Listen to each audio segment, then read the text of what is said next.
Thank you. Senator Payman. Thank you so much, Chair. Good afternoon. In December last year, the Treasury consultation on unfair trading practices, including subscription traps, concluded. Between December 24 and July 25, what work was done in this area? Thanks very much, Senator. We've been working on the regulatory impact statements to look at the various options for addressing that issue, and the government has made some announcements that they are interested in taking this forward, particularly around unfair subscriptions, chip pricing practices, and the use of dark patterns which manipulate or undermine consumer decision-making in digital interfaces. And we're in the process of working with the jurisdictions. We need the jurisdictions to recommend any changes to the consumer law before we can take that forward. Thank you. And what meetings did the Treasury have with stakeholders on this topic between December 24 and July 25? I would love to. You can take this on notice, but if we could have the dates and participants in meetings that you've had. We can take that on notice, Senator. Okay, cool. But could you say generally what meetings the Treasury has had, aside from obviously with various states that you mentioned in your previous question? I can just take that on notice. Okay, Senator. no dramas. What meetings did the Treasury or Assistant Treasurer have with state and territory consumer affairs ministers on this topic between December 24 and July 25? I'll take that on notice as well, the same notice. Okay. Could you also please provide on notice the dates and participants of the meetings while you're at it? What is the status of the regulatory impact analysis that Senator Gallagher referred to in an answer to a question without notice that I asked, I think in July, inside the chamber? I'll have to get that question on notice and look at what you're referring to, Senator. Okay, so has there been any regulatory impact analysis that's been made so far? Around the unfair... Yes, unfair trading practices. Trading practices. Yeah, no, we're in the process of working that through, Senator, but I'll have a look at the response and come back to you. Senator, okay. Just to add to Mr McDonald's answer, it's certainly very close to being finalised. I can remember myself reading the near final thing and in my role signing off a letter communicating it to the Office of Impact Analysis. Thank you. So can you give us the date of when the analysis began, if it's close to being finalised? So I think, yeah, those dates we'll have to take on notice. Okay, no worries. When does the government expect to legislate on this issue? Do we have a timeline? We don't have a timeline, Senator, but we are working with the jurisdictions because, as I said, we need to get their approval before we can. You'd be hoping early next year, maybe, if we can progress that through the jurisdictions. Okay. It's just from memory, the government said that they're working on it in July. So it's been a few months now. So just would love an update. And obviously you've taken that on notice, so thank you. How did the retirement of the former Assistant Treasurer and the May 2025 election impact work in this area? Senator, I think the normal business of government's gone ahead. I wasn't around at the time on this issue, so I can't really answer that question. Mr Kelly, would you be able to give an indication? No? Senator, it's hard to say what the counterfactual is. Obviously, there's a caretaker period in which we're not talking to ministers, providing advice to them, so that's always a kind of break in the air, and we've had a new assistant some new ministers and a rearrangement of responsibilities, but overall I would say it's not significantly affected the delivery of this work. It is progressing. It's quite advanced, would be my take on it at this stage. Okay. It's just you haven't seen some of that publicly. Yeah, just hoping it's not put on the back burner with all those changes happening.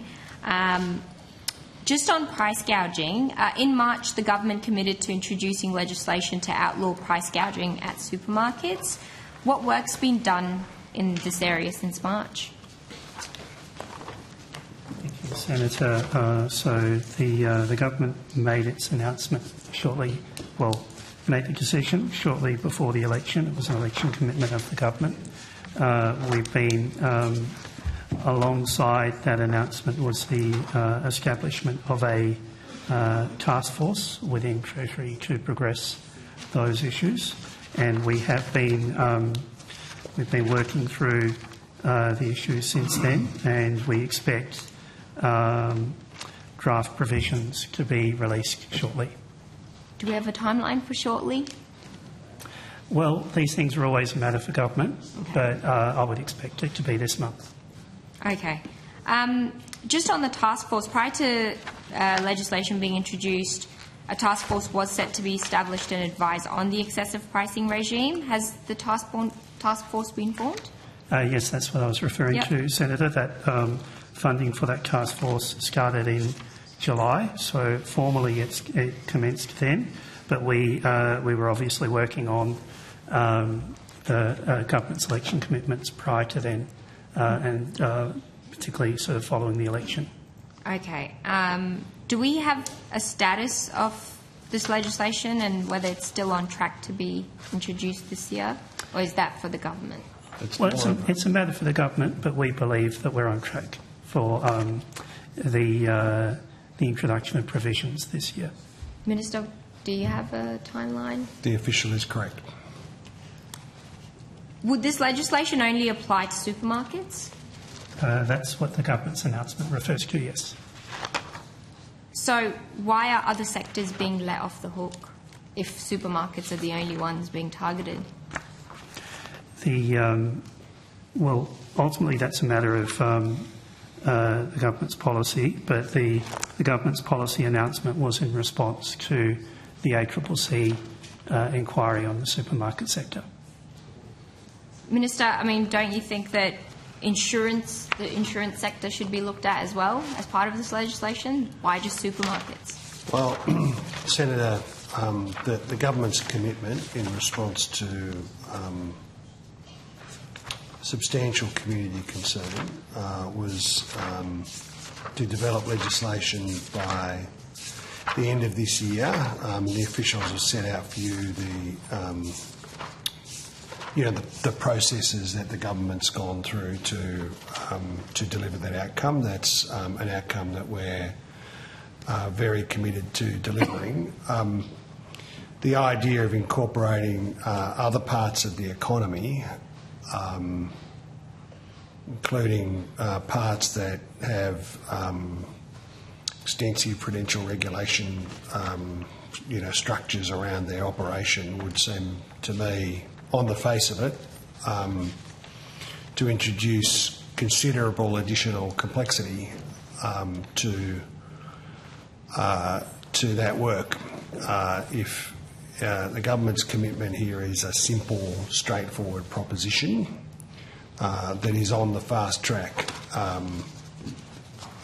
and we are very keen to honour our commitment to Australians about reform in supermarkets, and we're not going to complicate it and delay. We're going to get on with it, and that's the timetable that the officials have outlined.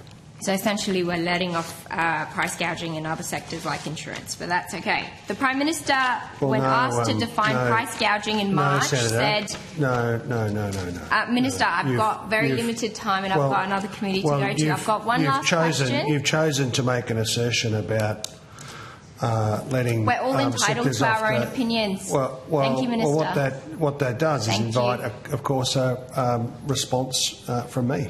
And that is not the approach. What I indicated to you in a Minister, careful I've got kind one of way last question, and I've heard your answer. I do not need to hear your government talking points. Well, thank you. Thank you. If you refrain from making the kind of editorial and just ask questions, you'll find that it works a lot more smoothly.